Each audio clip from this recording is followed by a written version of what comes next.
Muy buenas tardes, muy buenos días, según la hora que ustedes escuchen esto.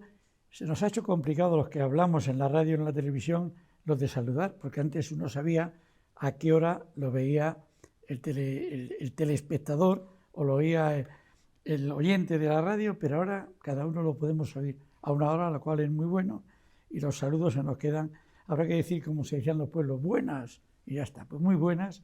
Comenzamos aquí el almanaque de la Pardopedia dedicado al año 1990. Es el programa número 51. Y antes de empezar le voy a confesar una cosa, cada vez se me hace más difícil interesarme en la música que se va haciendo, hasta el punto que les adelanto que en el año 2000 paramos porque me resulta de verdad imposible contar nada, alguna cosa hay, pero hacer un programa coherente después de esos años. Hoy estamos en el 90, como siempre vamos a comenzar con algunos toques socioculturales. Por ejemplo, le voy a decir que ese año Antonio Gala ganó el premio Planeta con el manuscrito Carmesí, una muy bonita novela. Hace tiempo que no sé nada de Antonio Gala, se habló de su enfermedad, se retiró, yo creo que más bien está retirado. Lo que sí tuvimos ese año fue 3 desapariciones dolorosas de verdad. No digo desaparición física de que se ha decidido aislarse de Antonio Gala, sino muertes. Ava Gardner, el animal más bello del mundo, dijo uno de sus maridos, que era Orson Welles. Otro de los maridos, ya lo saben ustedes, fue Frank Sinatra. Se instaló en Madrid los últimos años de su vida y se nos murió en este año 1990, como se nos murió una actriz bastante mayor que ella, también retirada del mundanal ruido, que es una actriz sueca, considerada la mejor actriz de cine en su época, Greta Garbo. La llamaban la divina. Ella también decidió un día retirarse y se mantuvo durante 40 años, 30, 40 años, haciendo una vida normal. Lo que hace ahora nuestra Marisol, nuestra Pepa Flores, sin querer salir en ningún sitio. Y muchos años después alguien la vio por la calle, le hizo unas fotos y salió eso. Mire usted cómo está ahora la gran Greta Garbo. Y yo dije, ¿cómo estás tú? ¿O cómo estarás tú, el que has hecho la foto? Y el que titulas así dentro de 20 o 30 años. Si tú no quieres presentarte en público, no tienes por qué sacar una fotografía de una persona, naturalmente no avejentada, sino mucho mayor, de su época de oro. Y otro de los que fallecieron este año, un gran compositor, quizás uno de los mejores de la historia de la música norteamericana, ahí le tienen ustedes, Leonard Bernstein. Leonard Bernstein ha escrito muchas cosas, pero es fundamentalmente famoso por ser el autor de esa increíble partitura que se llama West Side Story.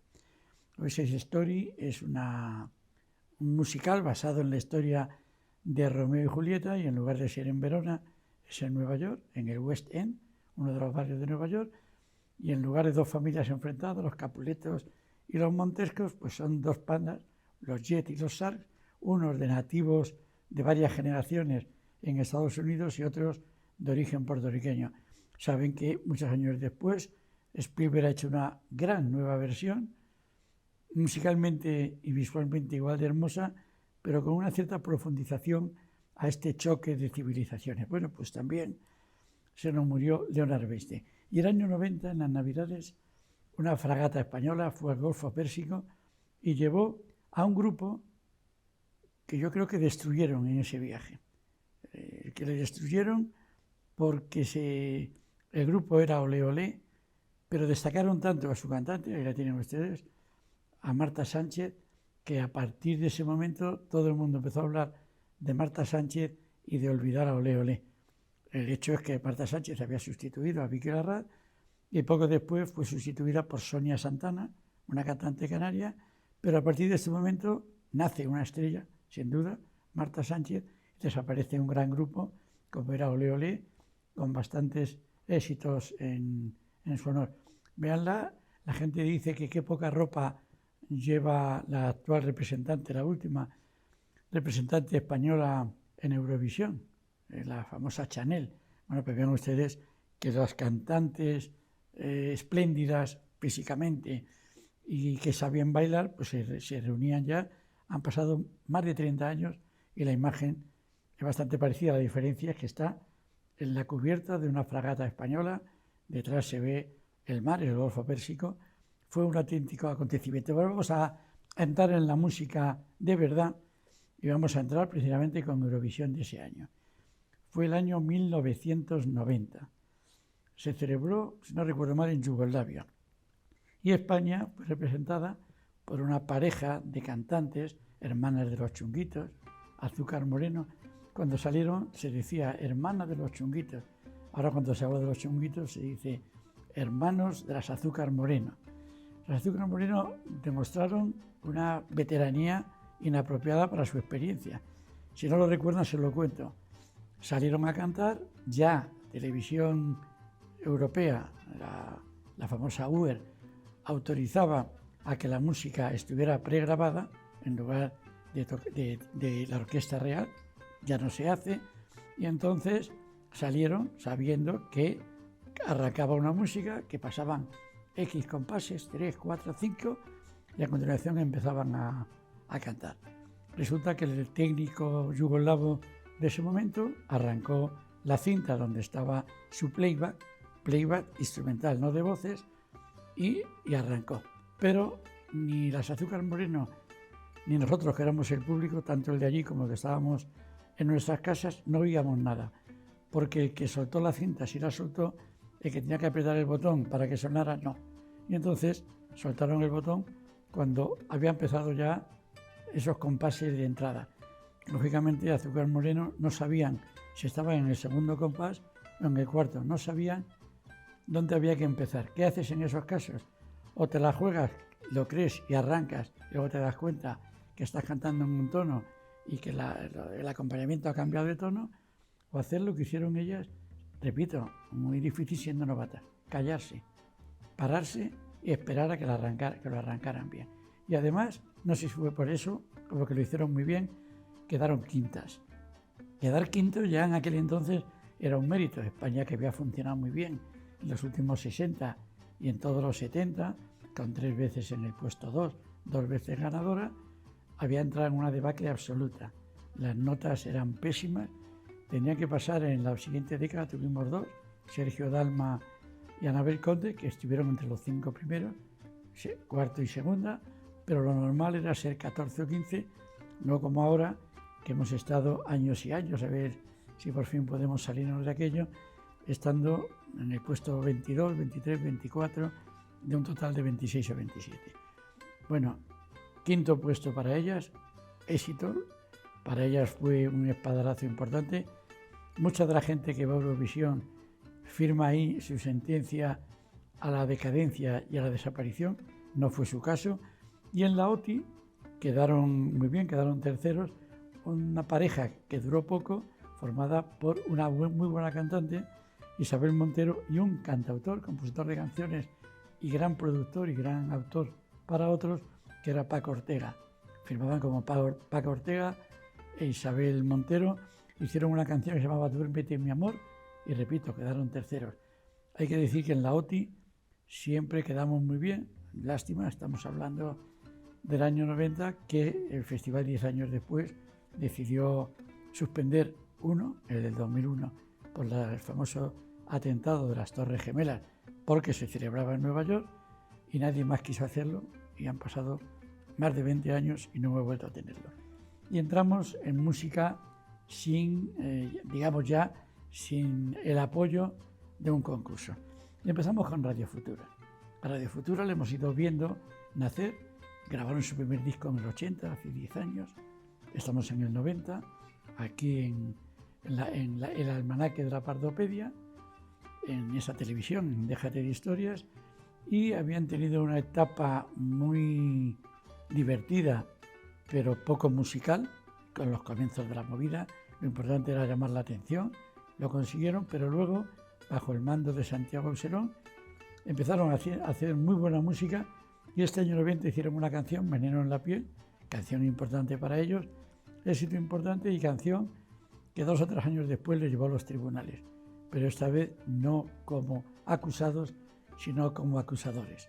¿Qué sucedió? Pues que una firma de cosméticos, de perfume en este caso, tituló uno de sus nuevos productos o la campaña de publicidad como Veneno en la piel.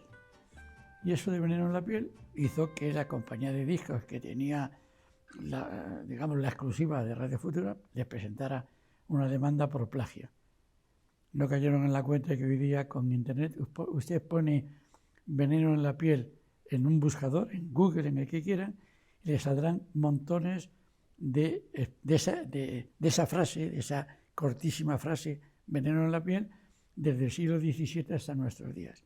Porque ahora pones eso y te sale que en un poema de Garcilaso o de Fray Luis de León está esa frase. Y con ese arma, la compañía de los cosméticos naturalmente fue absuelta porque no era una invención, no era una expresión que hubieran inventado, sí una gran canción, los del grupo, los Radio Futura.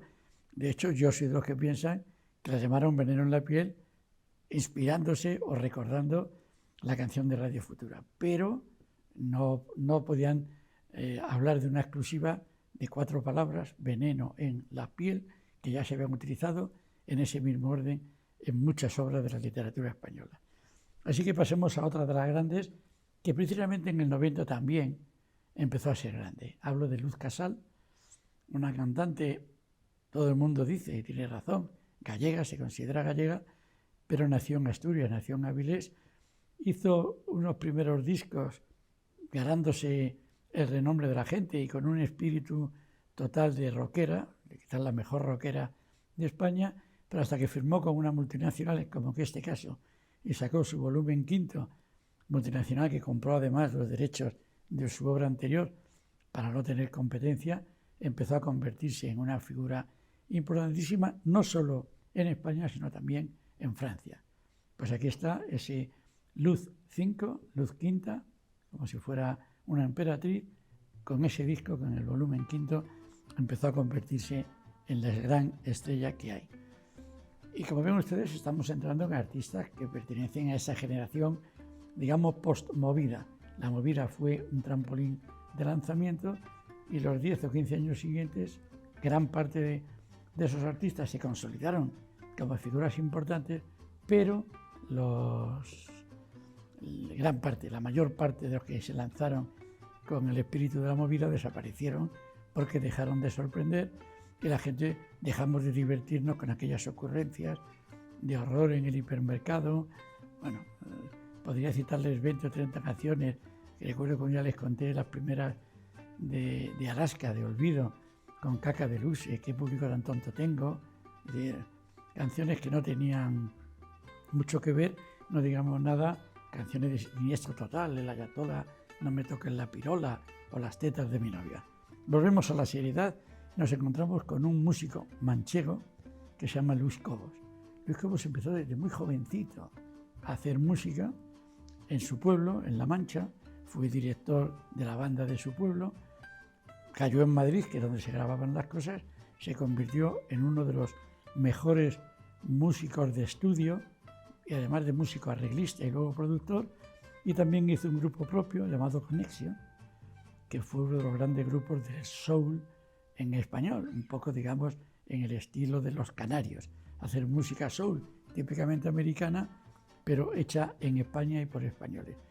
Y de pronto un día, basándose en un éxito enorme que había tenido la Royal Philharmonic Orchestra en Inglaterra y en el mundo entero, que era hacer largos medley con trozos de canciones muy conocidas, y empezó a hacerlo con música española, con pasodobles, música mexicana, un disco que se llamó México, y este año, acercándose cada vez más a lo clásico, lanzó uno llamado Ópera Magna, significa la obra magna, la obra más importante de un autor, pero como utiliza la palabra ópera, ya nos da la pista de lo que hizo, buscar pasajes, fragmentos de ópera que todos conocemos y hacer lo mismo, a base de fragmentos de este tipo de grandes momentos de la ópera, hacer otro de los discos que le valió un éxito enorme en toda Europa. El problema grave, que no podía representarlo en público, porque es decir, por mucho que le pagaran, si tienes que llevar a 50, 60, 70 músicos, sus instrumentos, sus hoteles, sus desayunos, sus comidas y sus cenas, lógicamente no hay forma de sacar partido. De cuando en cuando hace algún concierto, siempre porque le invita una gran orquesta o porque es un aniversario y a quien está dispuesto a costear eso sabiendo que con las entradas del público no van a ganar dinero. Bueno, pues sigamos. Ustedes que ahora están viendo esto y son de una nueva generación, es decir, son un poco más jóvenes que yo, estarán diciendo, esto sí es de mi época. Por ejemplo, Duncan Du. Bueno, pues en el año 90, Duncan Du, que tuvo una vida muy variada, empezó siendo un trío. Cuando tuvieron el primer éxito de verdad, con 100 gaviotas ya eran un dúo.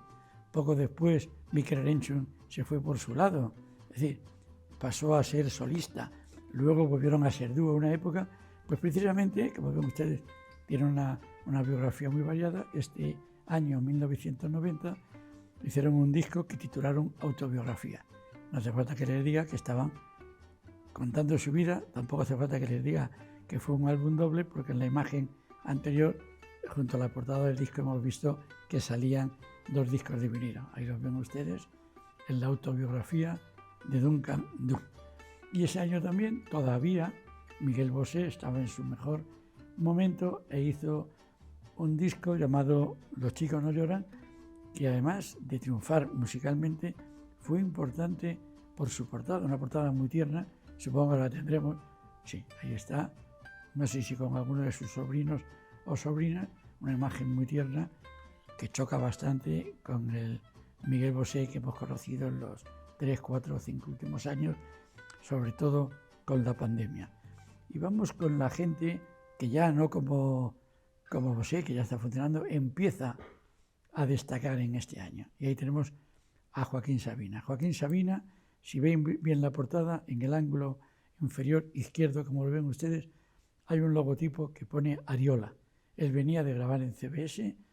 En CBS había sido un gran creador de canciones, pero con arreglos demasiado folkis, demasiado canción rural y sin mucha repercusión en el medio urbano. Y gracias, creo que lo he contado aquí ya, a que Antonio Flores metió guitarras eléctricas en Pongamos que hablo de Madrid, una de sus canciones, se dio cuenta, empezó a ser acompañado por una orquesta y por una banda, por un grupo de rock, los Viceversa, y hacer canciones con estructura rock. Y de este año, de este 90, es su álbum Mentiras piadosas. Un cambio fundamental que le convirtió, sin duda, en el artista más vendedor durante los años 90 en nuestro país. Y sin embargo, el que no necesitó cambiar para seguir triunfando fue José Luis Perales. José Luis Perales dedicó este álbum, el de este año, a mis amigos.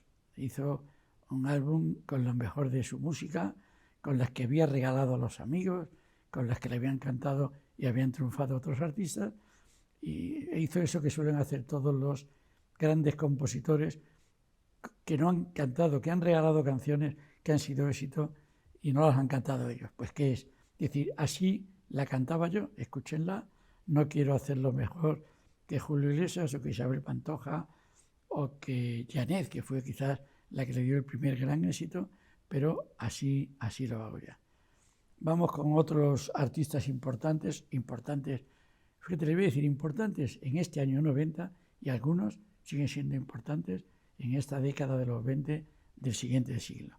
No es el caso de La Guardia, que se eclipsó muy pronto, como suele suceder con muchos grupos, la tensión interna de convivir en el éxito, en giras agotadoras, en viajar, vivir, trabajar juntos, y mucho peor, cuando llegan las horas bajas, trabajas menos, te reciben, cobras menos y tal, pues La Guardia acabó pegando un enorme bajón, pero este año hizo este disco, esta portada, Cuando brille el sol, que sin duda marca su punto álgido. Los artistas tienen una cosa muy difícil para ellos, es cuando tienen un éxito tremendo, conseguir mantener el tipo unos años. Pero cuando hablo de los artistas, hablo de los Beatles, en España, de Mecano, de los Brincos, de gente que ha funcionado muy bien, pero que de pronto ve que el público empieza a elegir otros caminos y que ellos no pueden ponerse a competir con eso. Y hablo entonces de Héroes del Silencio. Héroes del Silencio, grupo aragonés, de sonido muy colosalista, muy estilo grandilocuente, pues un poco yéndose, digamos, por un lado a los Doors, que podían ser, sobre todo de Bunbury, su cantante, el gran referente, incluso a ese rock orquestal, ese rock operístico que querían hacer y hicieron los Queen, pues con ese poderío fueron uno de los grupos españoles que mejor funcionó fuera de España, sin que muchos de los periodistas españoles nos enteráramos. Pero eran frecuentes sus giras por Alemania, Holanda, Austria, por lo que llamamos Centro Europa, con un éxito tremendo. Como siempre pone el álbum de este año, lo ven ahí, fue Senderos de Traición, y saben ustedes que no les quedaba mucho para que la compañía animara a Bunbury a cantar por su cuenta y que hiciera una nueva carrera, mientras que los Héroes del Silencio, sin la presencia de Bunbury, también supongo que pensaron que podían seguir viviendo y se dieron cuenta de que el grupo era el grupo, no eran las individualidades, y le faltaba el número uno. Y por cierto, este mismo año, he empezado hablando de Marta Sánchez con Olé Olé y la fragata Numancia, creo que se llamaba, en el Golfo Pérsico, lanzó el primer álbum ya con Marta y se llamó 1990. Y ahí empezó a verse que el grupo tenía una nueva prestancia, un nuevo éxito y sobre todo tenía los focos puestos a esa portada que estoy viendo aquí y sobre todo puestos a la figura de Marta Sánchez. Es una pena, pero me doy cuenta de que la mayor parte de los grupos que estoy contando la agonía de grupos y el salto a cantantes individuales. Lo veremos, como vamos a seguir hasta el año 2000, veremos cómo se van independizando y cómo van haciendo sus carreras. Y este año se produjo un fenómeno. Yo entonces hacía, primero en Antena 3 y luego en Radio Voz y en Onda Cero, las tardes de verano después de comer, un programa que se llamaba La Canción del Verano y donde dejaba que la gente votara. Y normalmente al llegar casi finales de agosto sabías quién iba a ser.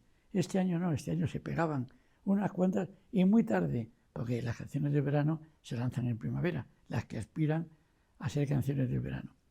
Y de pronto, en pleno agosto, apareció un nuevo baile, La Lambada, un vídeo muy sugerente, bailando en una playa, una canción muy pegadiza y de pronto, en solo 3 semanas, en las votaciones que me llegaban, adelantó a todas, pasó por encima de todas y se convirtió en la canción del verano, nunca con menos tiempo. Saben que esto provocó luego también pleitos y juicios, porque se demostró que el grupo Kaoma lo había copiado de una canción también latinoamericana. Bueno, no era culpa de ellos, son cosas que pasan, la gente lo tiene en el oído y cree que inventa una cosa que no inventa, y como dice en Gabinete Caligari, que con Camino Soria, lo vimos en su momento, había llegado también al momento importante de su carrera, quiso volver a ese pop y a ese rock chulesco madrileño y nos dio la razón a todos. La culpa no fue de Miguel Bosé, ni de Luis Cobo, ni de Perales. La culpa fue del cha-cha-cha. Año 1990, les espero en el 91, que la cosa se pone caliente. No nos falten.